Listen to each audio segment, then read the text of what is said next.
Kristus telah lahir di dunia. Kelahirannya tidak hanya mendatangkan sukacita, tetapi juga menyegarkan jiwa-jiwa yang penat. Mari kita sembah dan sujud kepada Allah atas kelahiran Kristus yang menjadikan hidup cerah dan membawa kelegaan.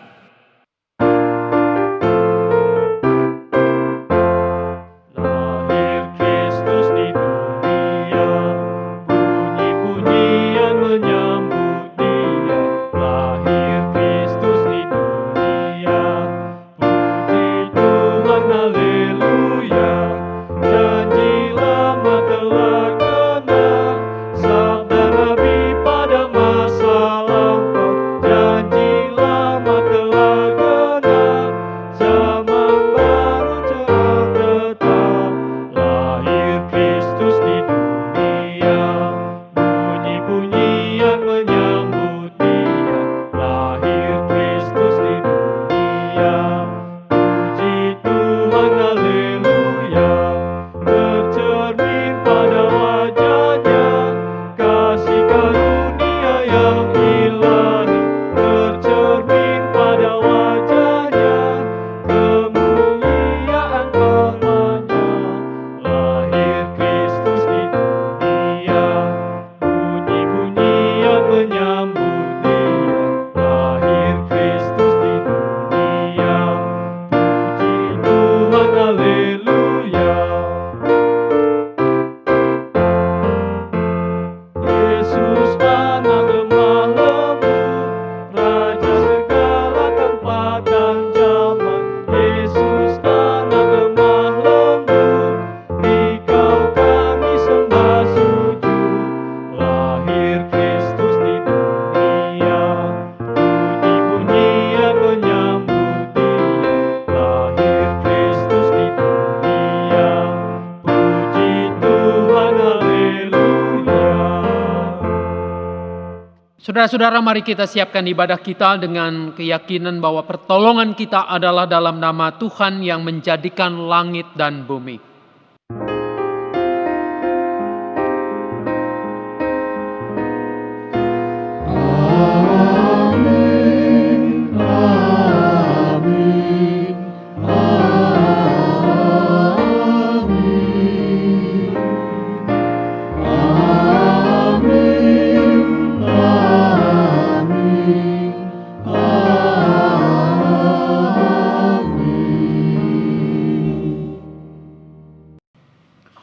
Tuhan beserta saudara. Umat Tuhan yang terkasih, tidak dapat disangkal bahwa kehidupan kita tidak selalu mulus dan lurus. Ada berbagai kesulitan, tantangan, maupun rintangan. Perasaan rapuh dan jenuh kadang muncul, dan membuat kita berputus asa menghadapi hari esok. Namun, kelahirannya melegakan jiwa kita semua. Kristus yang hadir di dunia menjadi tanda bahwa Allah setia memegang teguh kehidupan kita. Kelahirannya membangun kembali pengharapan di tengah kerapuhan dan kefanaan hidup.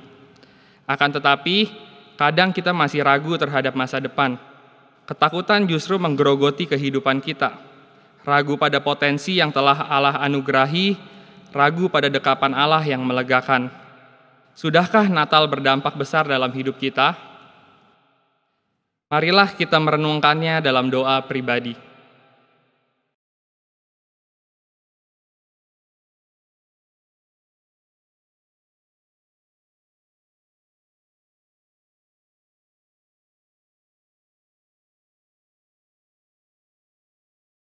Kami mengaku ya Allah, di dalam setiap jengkal kehidupan, kami berdosa dengan pikiran, perkataan, perbuatan, serta kelalaian.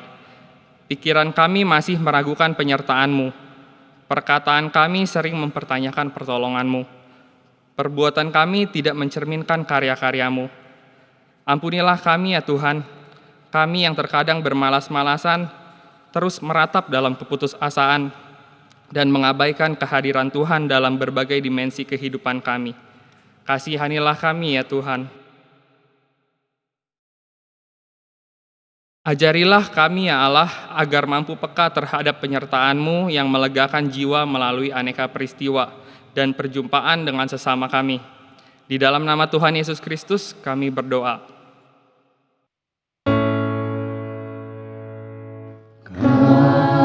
Kasihani kami ya Tuhan. Ajarilah kami ya Allah, agar mampu peka terhadap penyertaan-Mu yang melegakan jiwa melalui aneka peristiwa dan perjumpaan dengan sesama kami. Di dalam nama Tuhan Yesus Kristus kami berdoa. Inilah berita anugerah yang tertulis dalam Yeremia 33 ayatnya yang ke-8, yang berbunyi, Aku akan mentahirkan mereka dari segala kesalahan yang mereka lakukan dengan berdosa terhadap Aku. Dan Aku akan mengampuni segala kesalahan yang mereka lakukan dengan berdosa dan dengan memberontak terhadap Aku. Di dalam Kristus engkau telah diampuni.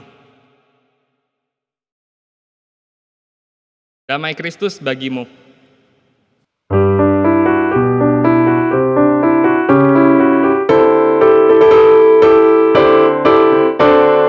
Anak yang dijanji, anak yang ditunggu, lahir di Betlehem. Namanya Yesus, namanya Yesus. Mari menyembahnya. Immanuel, Immanuel, Allah menyertai kita. Immanuel, Immanuel, Allah menyertai kita.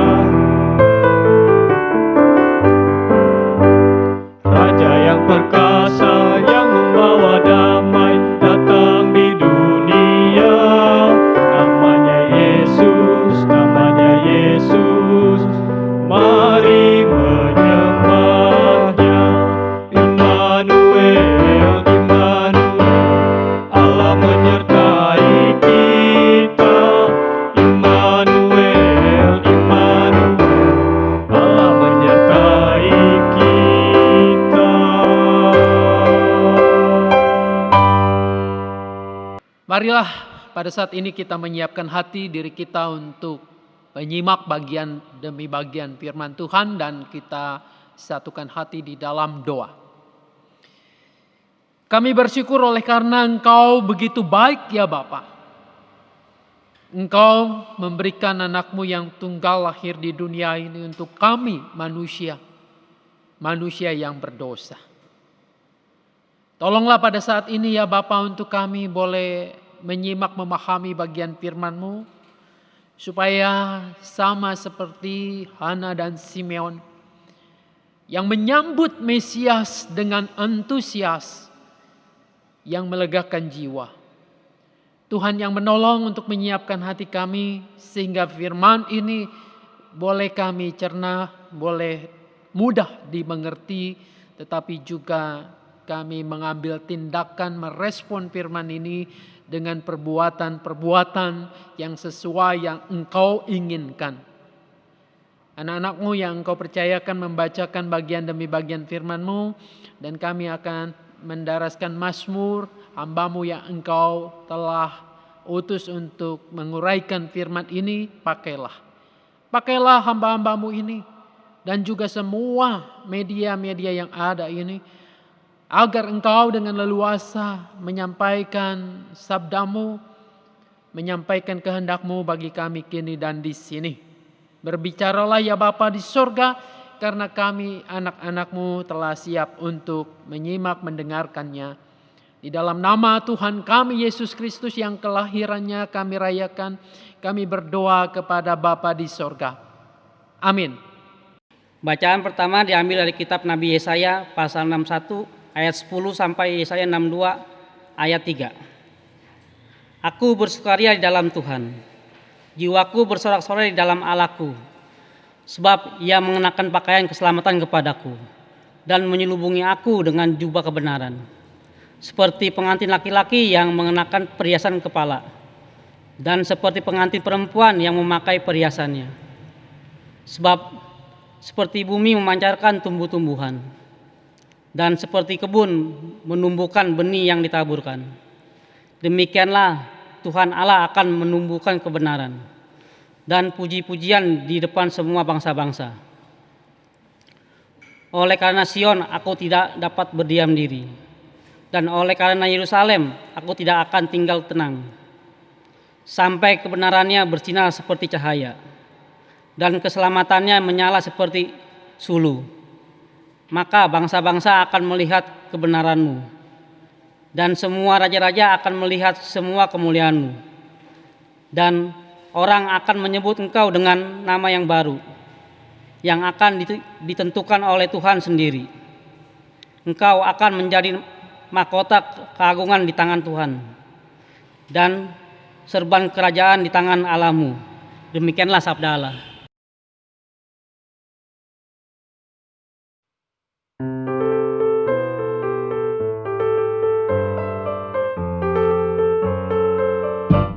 Baiklah semuanya memuji Tuhan, sebab Dia memberi perintah semua tercipta. Pujilah Tuhan untuk selamanya semuanya, ketetapannya pun kekal.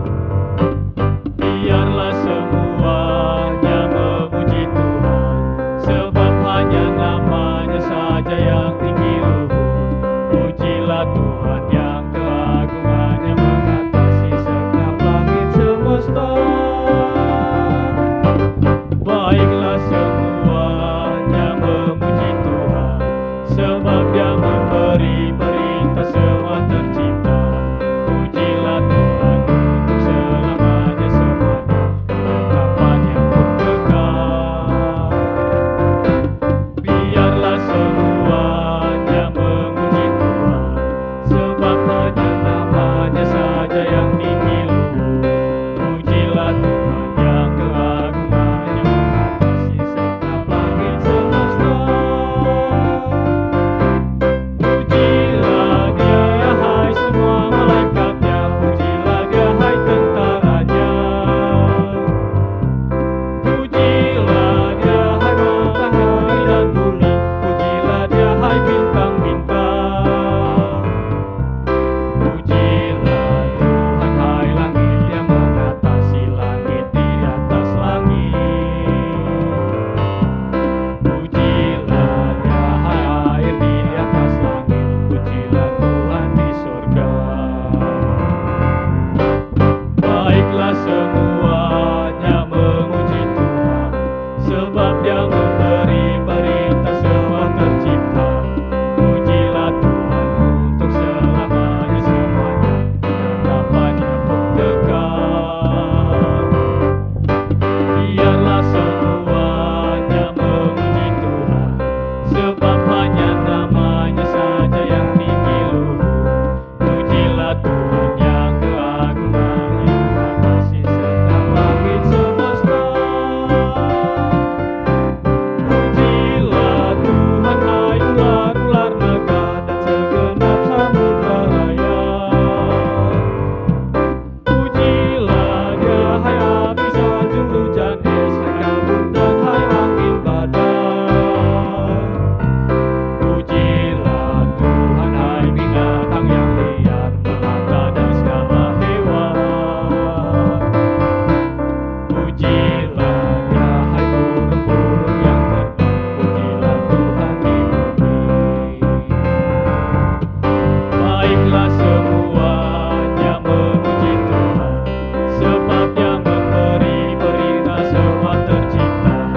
Pujilah Tuhan untuk selamanya semuanya, ketetapannya pun kekal. Biarlah semuanya memuji Tuhan, sebab hanya namanya saja yang tinggi luhur. Pujilah Tuhan yang keagungannya mengatasi segala langit semesta. Pujilah Tuhan hai raja-raja bumi, pujilah Dia hai bangsa-bangsa. Pujilah Tuhan wahai raja berdosa, Allah memerintah di dunia. Pujilah Tuhan wahai para teruna, hai anak-anak Allah. Hai orang tua dan anak-anak muda, puji Tuhan di bumi. Baiklah semuanya memuji Tuhan, sebab Dia yang beri perintah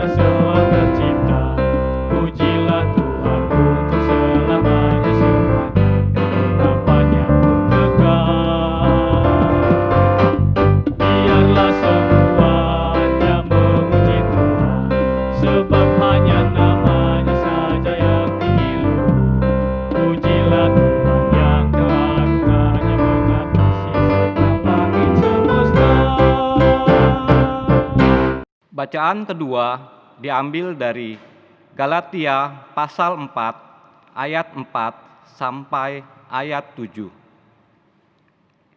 Yang dimaksud ialah selama orang ahli waris belum akil balik, sedikit pun ia tidak berbeda dengan seorang hamba.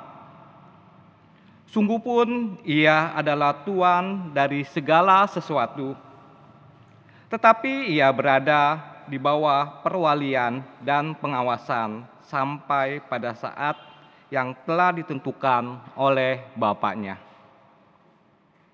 Demikian pula kita, selama kita belum akil balik, kita takluk juga kepada roh-roh dunia.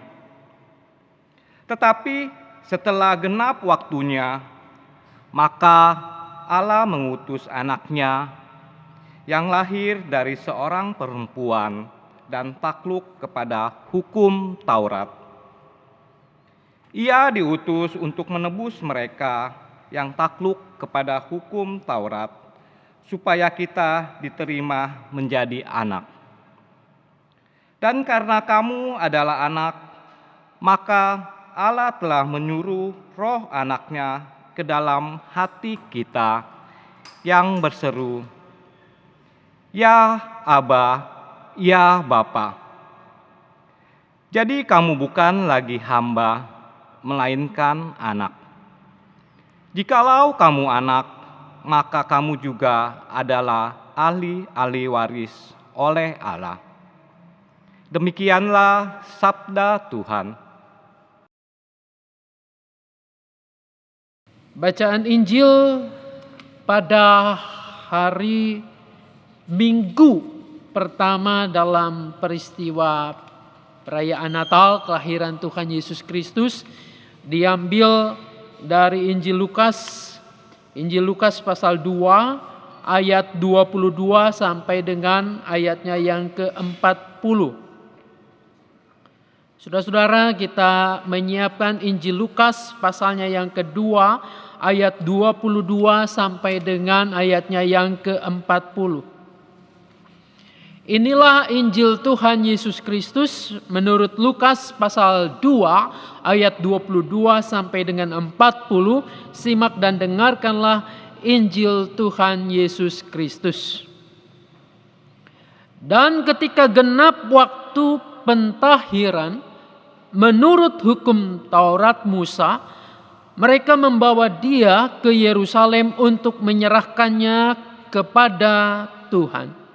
Seperti ada tertulis dalam hukum Tuhan, semua anak laki-laki sulung harus dikuduskan bagi Allah. Dan untuk mempersembahkan korban menurut apa yang difirmankan dalam hukum Tuhan, yaitu sepasang burung tekukur atau 2 ekor anak burung merpati. Adalah di Yerusalem seorang bernama Simeon. Ia seorang yang benar dan saleh yang menantikan penghiburan bagi Israel. Roh Kudus ada di atasnya, dan kepadanya telah dinyatakan oleh Roh Kudus bahwa ia tidak akan mati sebelum ia melihat Mesias, yaitu Dia yang diurapi Tuhan. Ia datang ke bait Allah oleh Roh Kudus ketika Yesus anak itu dibawa masuk oleh orang tuanya untuk melakukan kepadanya apa yang ditentukan hukum Taurat. Ia menyambut anak itu dan menatangnya sambil memuji Allah, katanya, "Sekarang Tuhan, biarkanlah hamba-Mu ini pergi dalam damai sejahtera, sesuai dengan firman-Mu, sebab mataku telah melihat keselamatan yang daripadamu, yang telah Engkau sediakan di hadapan segala bangsa, yaitu terang yang menjadi penyataan bagi bangsa-bangsa lain dan menjadi kemuliaan bagi umat-Mu Israel." Dan bapa serta ibunya amat heran akan segala yang dikatakan tentang dia. Lalu Simeon memberkati mereka dan berkata kepada Maria, ibu anak itu, Sesungguhnya anak ini ditentukan untuk menjatuhkan atau membangkitkan banyak orang di Israel dan untuk menjadi suatu tanda yang menimbulkan perbantahan. Dan suatu pedang akan menembus jiwamu sendiri supaya menjadi nyata pikiran hati banyak orang. Lagi pula di situ ada Hana, seorang nabi perempuan, anak Fanuel dari suku Asyer. Ia sudah sangat lanjut umurnya. Sesudah kawin ia hidup 7 tahun lamanya bersama suaminya. Dan sekarang ia janda dan berumur 84 tahun.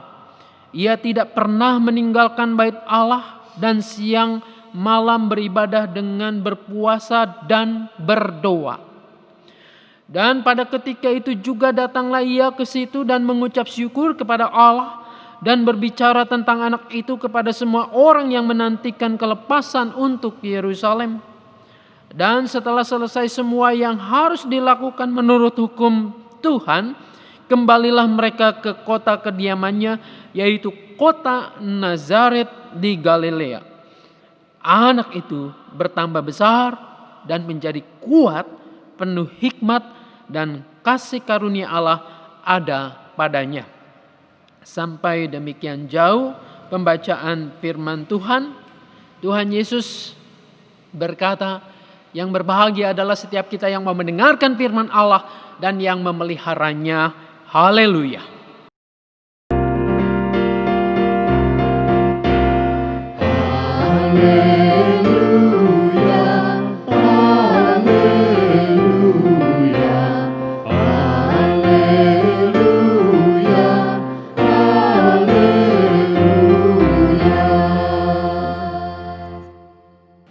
Saudara yang dikasihi dan mengasihi Tuhan Yesus, masih dalam suasana Natal. Tentu saya berharap Anda semua kita masih merasakan suasana itu. Suasana yang gembira, yang bersukacita. Benar, masih banyak keterbatasan, masih banyak kita menahan diri untuk kita bertemu dengan orang-orang yang kita kasihi. Namun saya kira ini bukan hal yang membatasi lalu kemudian mengurangi sukacita dalam peristiwa Natal kali ini. Saudara-saudara, kelahirannya melegakan jiwa. Itulah tema yang sebentar kita akan sama-sama gumuli. Ketika saya bergumul dengan tema ini, meskipun barangkali tema ini dirancangkan setahun, barangkali 2 tahun sebelum pandemi ini terjadi.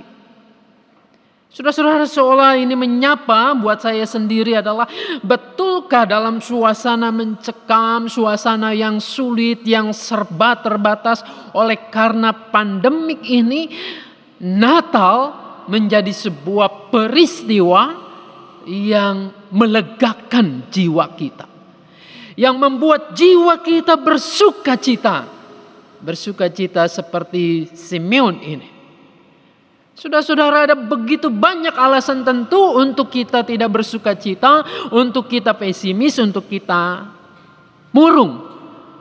Tapi bisakah Kristus Sang Mesias yang lahir itu membuat jiwa kita menjadi lega, lalu kemudian kita diwarnai dengan sukacita? Nun dimitis serpum tum Domine. Saudara-saudara, kalimat pertama ini dari nyanyian ungkapan syukur Simeon ketika melihat bayi Yesus yang dibawa oleh kedua orang tuanya untuk memenuhi syariat agama Yahudi ke bait Allah pada waktu itu. Syariat itu yaitu anak itu harus disunat pada hari yang ke-8, lalu diberi nama, penebusannya sebagai anak sulung dipersembahkan korban penyucian. Tadi dalam pembacaan Alkitab disebutkan ada burung merpati atau burung tekukur. Itu menandakan status sosialnya. Kalau status sosial dia adalah orang kaya, orang yang sukses dalam harta bendanya barangkali mungkin yang akan dibawa adalah domba atau lembu dan seterusnya. Ini hanya sepasang burung. Itu menandakan bahwa Yusuf, Maria adalah orang biasa, orang yang sederhana, orang yang miskin. Saudara-saudara, mereka membawa Yesus yang berusia 8 hari ini untuk dibawa ke bait Allah, memenuhi hukum Taurat yang oleh Paulus disebut takluk kepada hukum Taurat karena harus mengikuti tradisi Taurat. Karena Yesus, jangan lupa, ia adalah orang Yahudi. Saudara yang dikasihi dan mengasihi Tuhan, nun dimittis serpum domine. Sekarang Tuhan, biarkanlah hambamu ini pergi dalam damai sejahtera. Itu kata Simeon yang sudah lanjut usianya. Pergi. Pergi adalah kata pamitan yang dipakai oleh para hamba yang telah menyelesaikan tugas-tugasnya dengan paripurna untuk pulang ke rumah Kyrios, tuannya. Saudara-saudara, namun kata Kyrios, tuan, tidak dipakai dalam kalimat Simeon ini. Yang ia gunakan adalah kata despota. Istilah subjek untuk tuan rumah yang mempunyai banyak sekali para hamba, para budaknya. Permohonan pergi yang biasa diartikan meninggal atau wafat. Dalam bahasa Mangga Besar mati begitu. Bukan dalam arti ya sekarang saya sudah tua. Saya sudah tidak bisa apa-apa lagi. Biarlah saya mati saja. Saya pulang saja. Saudara-saudara, bukan itu yang dimaksudkan. Yang dimaksudkan izinkanlah aku pergi. Bukan karena Simeon yang sudah tua ini susah untuk pergi kemana-mana. Sakit-sakitan, penuh beban dan seterusnya. Bukan itu. Ini lazim sekali saudara-saudara. Beberapa kali momen-momen itu saya dapatkan ketika mengunjungi anggota jemaat atau orang-orang yang sudah sangat lelah dalam beban hidupnya. Sakit yang sudah lama dan dokter mengatakan sulit untuk disembuhkan. Ia begitu kesakitan lalu kemudian Pak Pendeta doakan saja. Jangan beri kesehatan lagi. Tolong doakan untuk saya cepat pergi. Cepat pulang saja. Karena saya sudah begitu banyak hidup dalam keluh kesah ini. Saudara-saudara, apa yang disampaikan oleh Simeon bukan dalam kondisi yang seperti ini. Nun dimitasnya Simeon merupakan seruan gembira dan syukur. Dan tekanan kalimat itu menurut penafsir J.B. Bolan ada pada ungkapan dalam damai sejahtera. Dengan kata lain Simeon berkata, sekarang aku dapat meninggal dalam damai sejahtera. Rest in peace.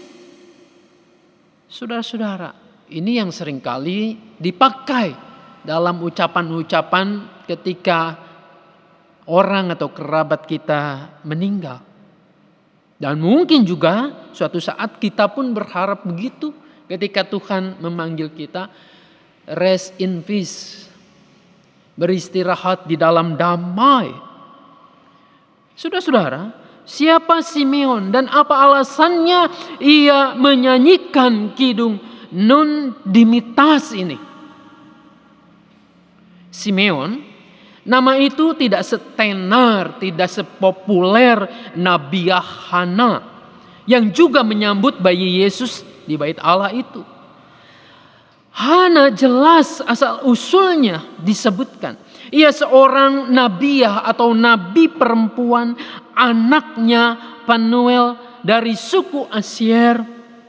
Sedangkan Simeon siapa?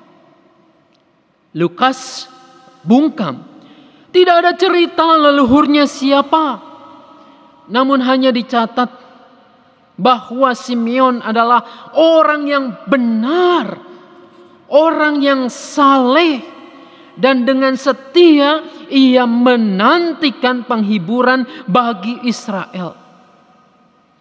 Penghiburan dapat berarti keselamatan sebagai penggenapan nubuat dari Nabi Yesaya.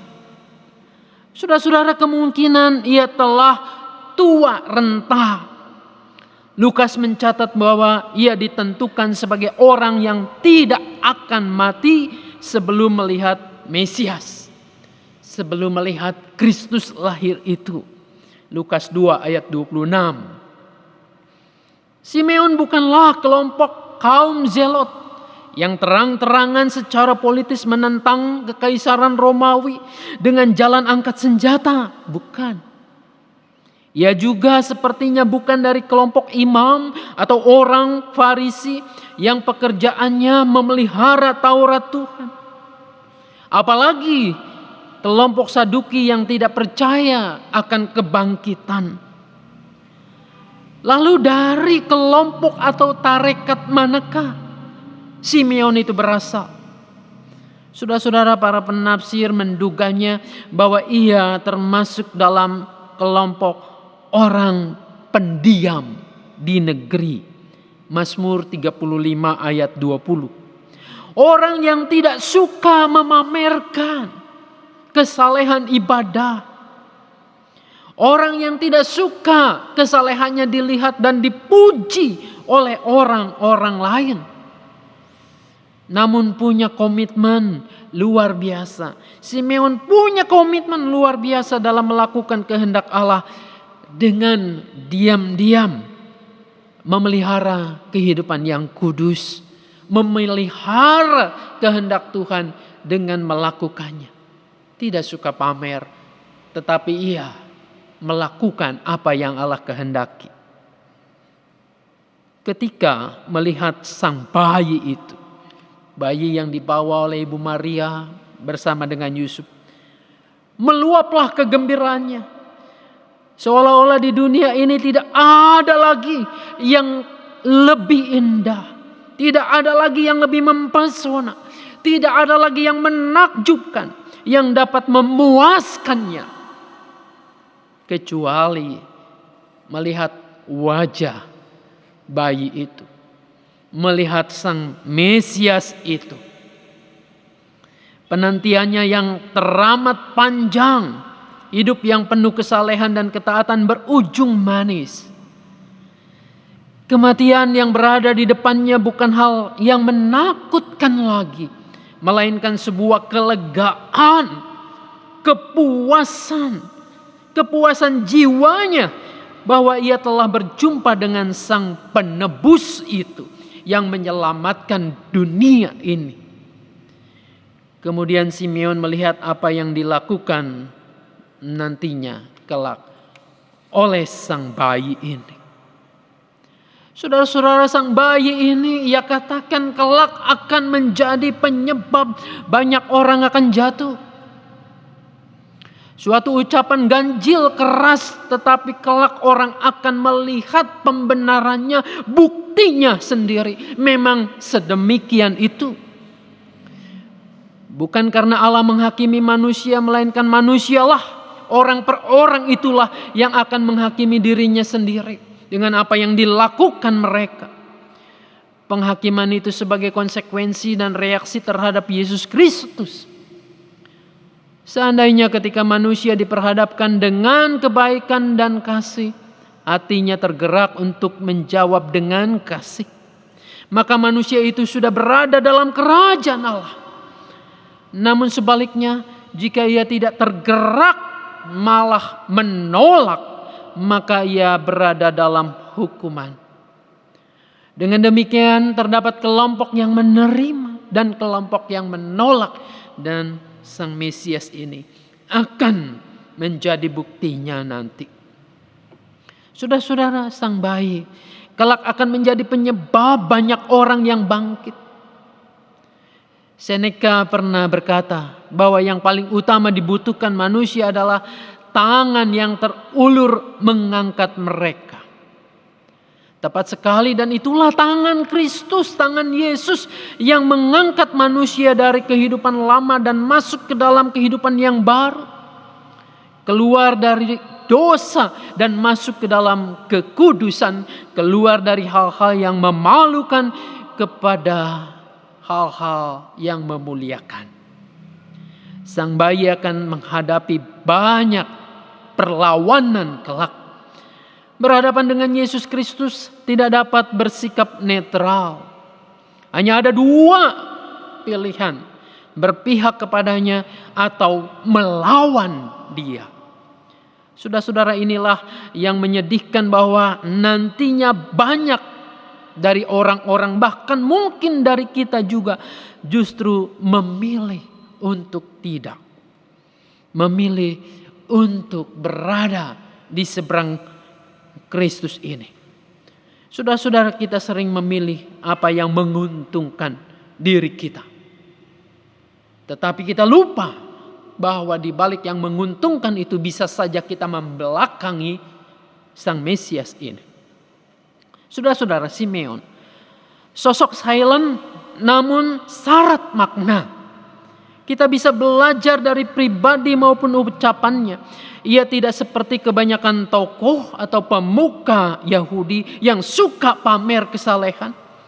Dalam berbagai perjumpaan dengan Kristus, para pemuka Yahudi inilah yang selalu mengajarkan ketaatan akan hukum-hukum Tuhan, hukum-hukum Taurat.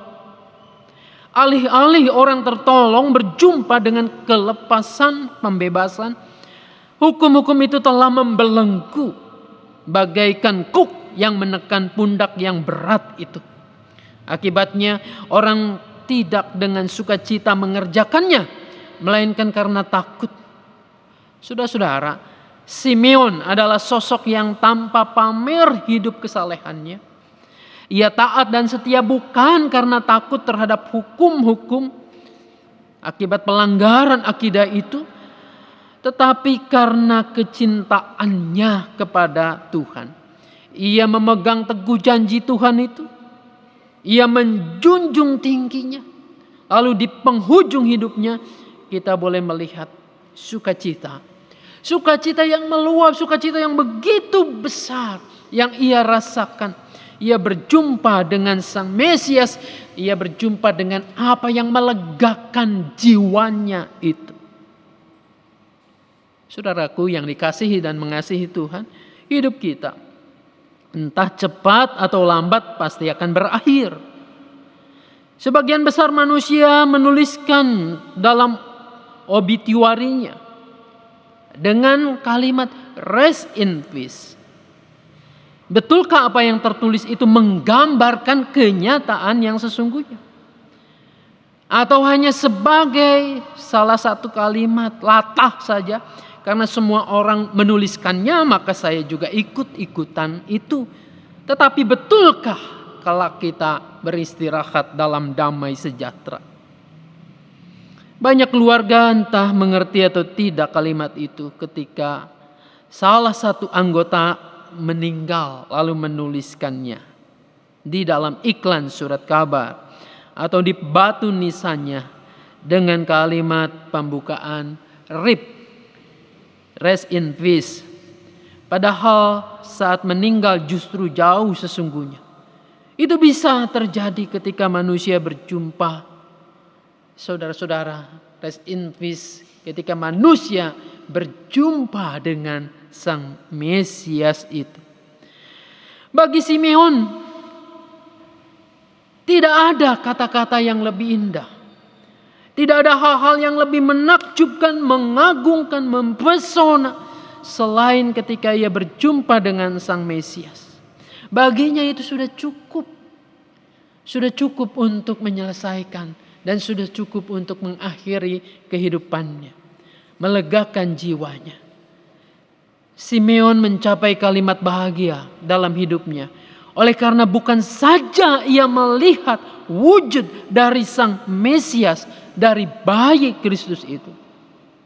Saudara-saudara, mungkin saja saat itu bayi itu kemerah-merahan, kecil, mungil.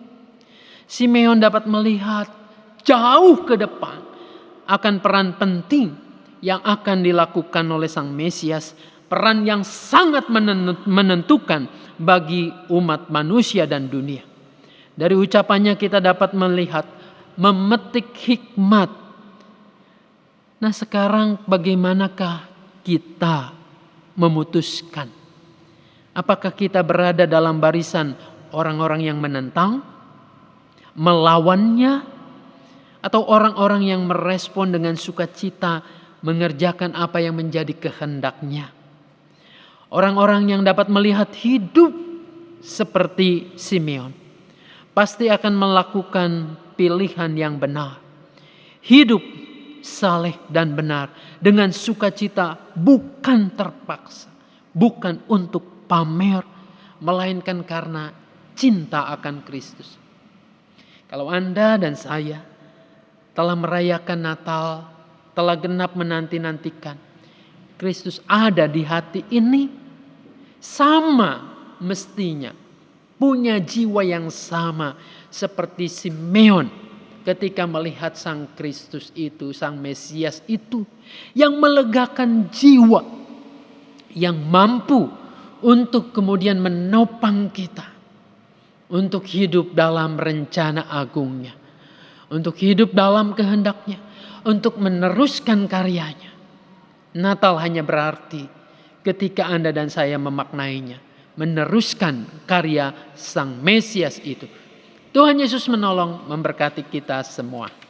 Amin.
Marilah kita bersama dengan umat Allah di masa lalu, masa kini, dan masa depan mengingat janji baptis kita dengan mengikrarkan pengakuan iman rasuli.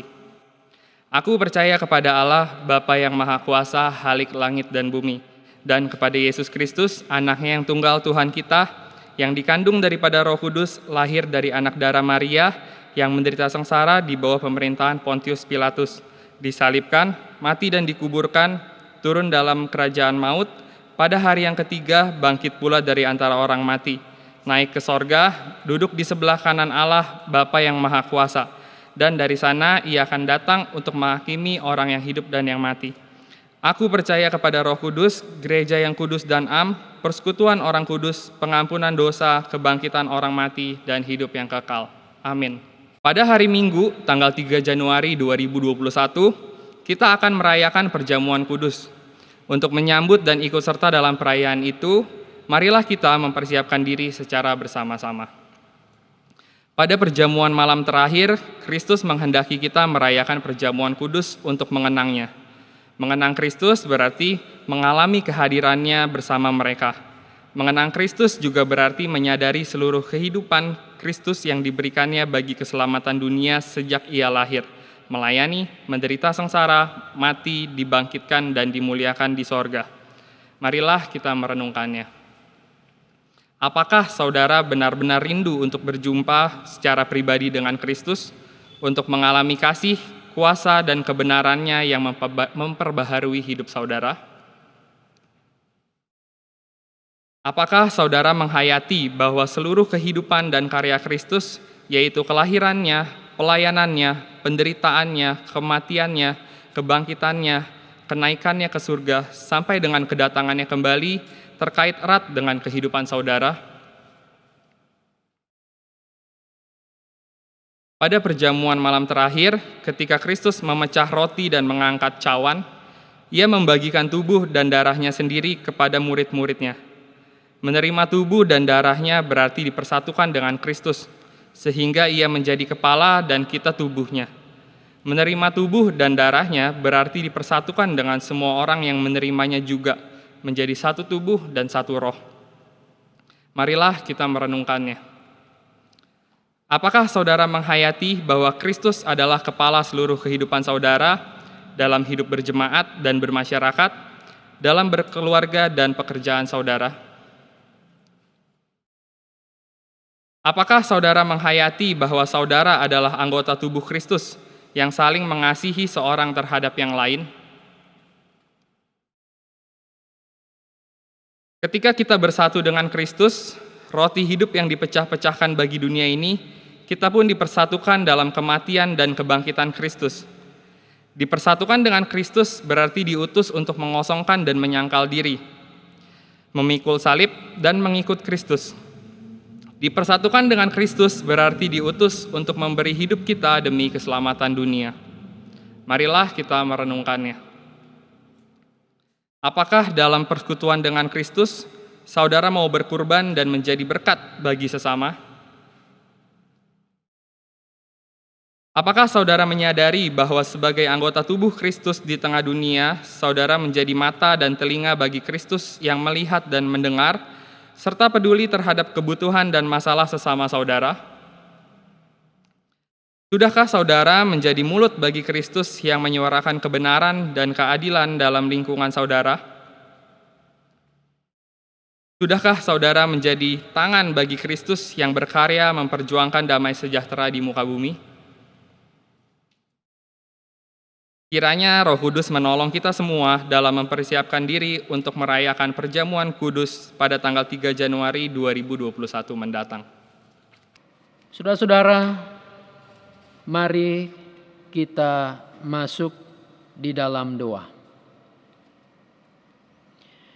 Bapa di dalam surga, terima kasih ya Bapa, karena Engkau telah menolong kami untuk melihat kegembiraan, melihat kedamaian yang sesungguhnya, yaitu manakala hati kami menyambut Kristus yang lahir dalam hidup kami. Tuhan tolong supaya kami punya kegembiraan, kebahagiaan, kelegaan jiwa yang sama seperti Simeon. Sehingga dengan demikian apapun yang ada di dalam kehidupan kami, bahkan maut di depan kami pun tidak menghalangi sukacita dan kegembiraan itu. Bapa, ini tidak mudah, tetapi kami percaya bahwa ketika Engkau boleh memeteraikan firman ini dan dalam hati kami, maka kuat kuasa Roh Kudus akan memampukan kami untuk melakukan firman ini. Kami juga berdoa untuk setiap keluarga-keluarga kami. Mungkin pada saat ini keluarga, anggota-anggota kami terpisah satu dengan yang lain karena tugas, karena berbagai hal kami tidak berada dalam rumah yang sama ketika merayakan Natal. Biarlah Tuhan juga yang menolong, memberikan kebahagiaan bagi kami semua. Demikian pula untuk saudara-saudara kami, orang-orang yang karena profesinya, karena tanggung jawabnya, mereka harus ada di rumah-rumah sakit, mereka harus ada di jalan raya, di pabrik, dimanapun mereka berada.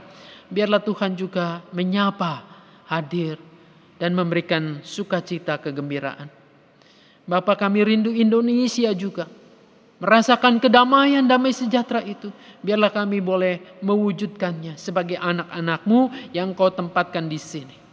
Kami tetap yakin dan percaya bahwa Engkau yang menolong, memberikan hikmah bagi para pemimpin bangsa kami untuk menangani berbagai macam kasus-kasus yang ada ini. khususnya bencana-bencana yang kami sedang hadapi ini. Lihatlah ya Bapa, keluarga kami, diri kami masing-masing yang mungkin saja pada saat ini sedang berhadapan dengan masalah, dengan persoalan. Kami yakin dan percaya Tuhan di dalam Kristus Yesus akan menolong kami, memampukan kami. Bapa di surga, inilah doa-doa kami. Kami percaya bahwa Engkau mendengarkannya, sebab kami mengalaskannya di dalam nama Tuhan kami Yesus Kristus. Amin. Bagi setiap orang yang menyandarkan pengharapannya kepada Allah dengan terus menjaga hidup dan berdoa kepadanya, Paulus melalui surat Roma 5 ayatnya yang kelima menyatakan kepada kita, dan pengharapan tidak mengecewakan, karena kasih Allah telah dicurahkan di dalam hati kita oleh Roh Kudus yang telah dikaruniakan kepada kita. Karena itu, mengucap syukurlah kepada Tuhan atas segala anugerahnya yang besar, yang diberikan kepada kita umatnya yang terkasih.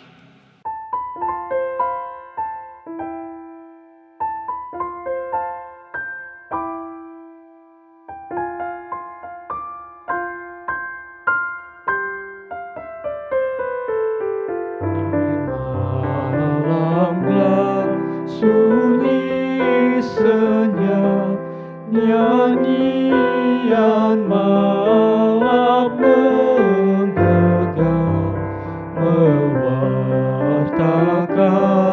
lahirnya Sang Juru Selamat dunia. Noel, Noel, Noel, Noel, lahirlah Raja Israel, dan bintang terang bersinarlah di langit tinggi yang cerah, terang besar di dunia sekarang dan selamanya. Noel, Noel, Noel, Noel, lahir Raja Israel.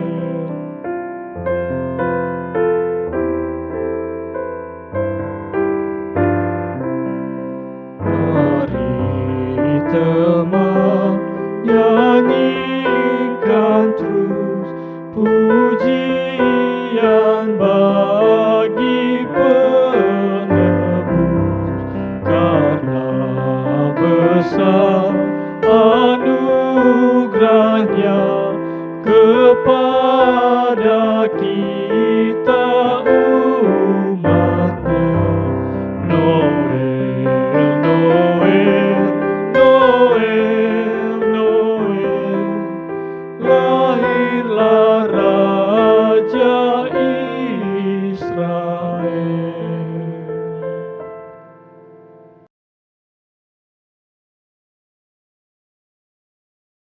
Umat Tuhan, marilah kita membawa persembahan ini di dalam doa. Tuhan yang ada di dalam sorga, kami bersyukur dan berterima kasih atas kelahiran-Mu di dunia yang membawa kedamaian untuk kami semua. Tuhan, inilah persembahan yang terbaik yang dapat kami berikan. Pada dasarnya Engkau tidak memerlukan apa-apa dari kami, karena segalanya Engkau-lah yang empunya. Namun jika Engkau mau menerimanya, itu artinya bahwa persembahan ini harus digunakan untuk pekerjaan-Mu, menyatakan kasih-Mu kepada sesama. Maka terima dan kuduskanlah persembahan kami. Beri hikmat dan tanggung jawab kepada majelis jemaat yang dipercaya mengelolanya. Di dalam nama Tuhan Yesus kami bersyukur kepada Bapa di sorga. Amin. Saudara yang dikasihi dan mengasihi Tuhan Yesus, walau hidup kita penuh rintangan, teruslah berjuang bersama-sama dengan Tuhan Allah. Dan percayalah bahwa Ia selalu menyertai kita. Dialah Sang Immanuel yang memberikan kelegaan jiwa. Dialah Sang Immanuel yang menunjukkan karya nyatanya. Dialah segalanya bagi Anda dan saya, bagi kita.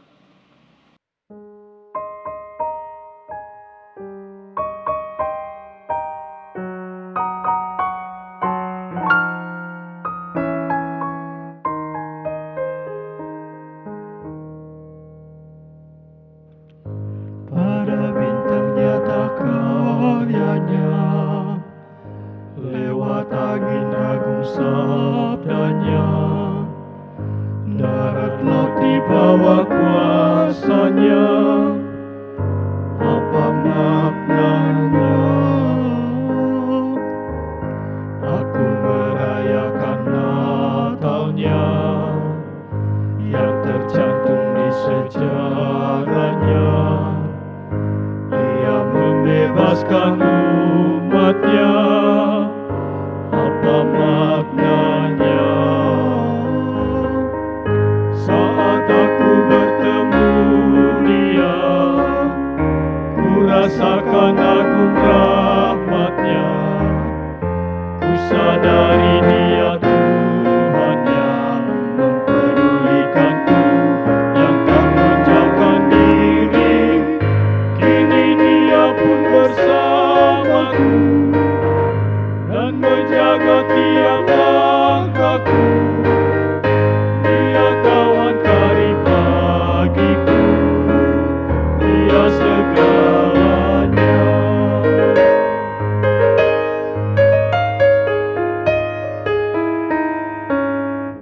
Pada bintang nyata karyanya, lewat angin agung sabdanya, darat laut di bawah kasarnya. Apa maknanya? Aku merayakan Natalnya, yang tercantum di sejarahnya. Ia membebaskan umatnya. Apa maknanya? Saat aku bertemu Dia, ku rasakan agung rahmat-Nya. Ku sadari Dia Tuhan yang mempedulikanku, yang tak menjauhkan diri. Kini Dia pun bersamaku dan menjaga tiap langkahku. Dia kawan karib bagiku, Dia segalanya.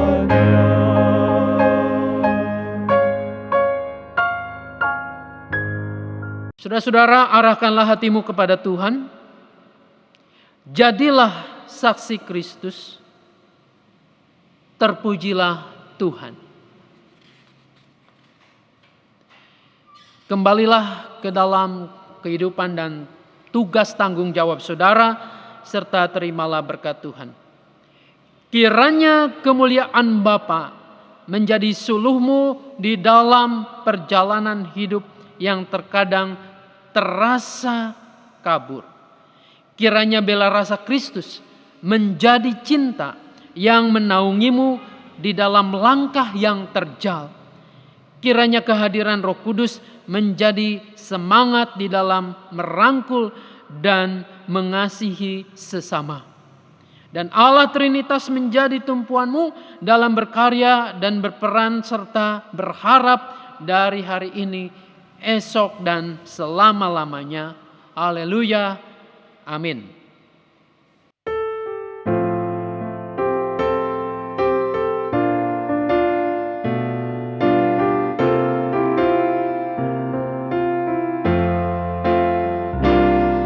Haleluya, haleluya, haleluya,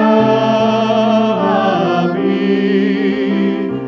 Di setiap kata dan karyaku, haleluya, amin. Haleluya, haleluya, haleluya, amin.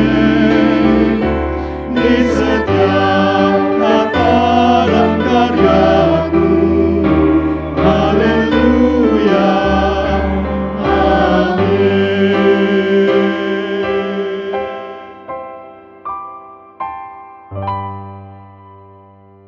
Saudara, tadi kita semua juga sudah menyimak untuk sensoramurum.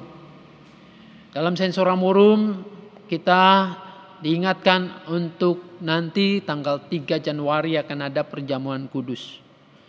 Perjamuan kudus yang seperti kita lakukan di bulan Oktober itu, yaitu perjamuan kudus partisipatif. Karena kita masih beribadah di rumah kita masing-masing. Nanti akan ada air anggur, roti yang pada hari ini nanti diganti dengan hosti kita akan distribusikan kepada saudara-saudara. Untuk itu, baiklah kita mempersiapkan diri dengan sebaik-baiknya untuk merayakan perjamuan kudus di awal tahun ini.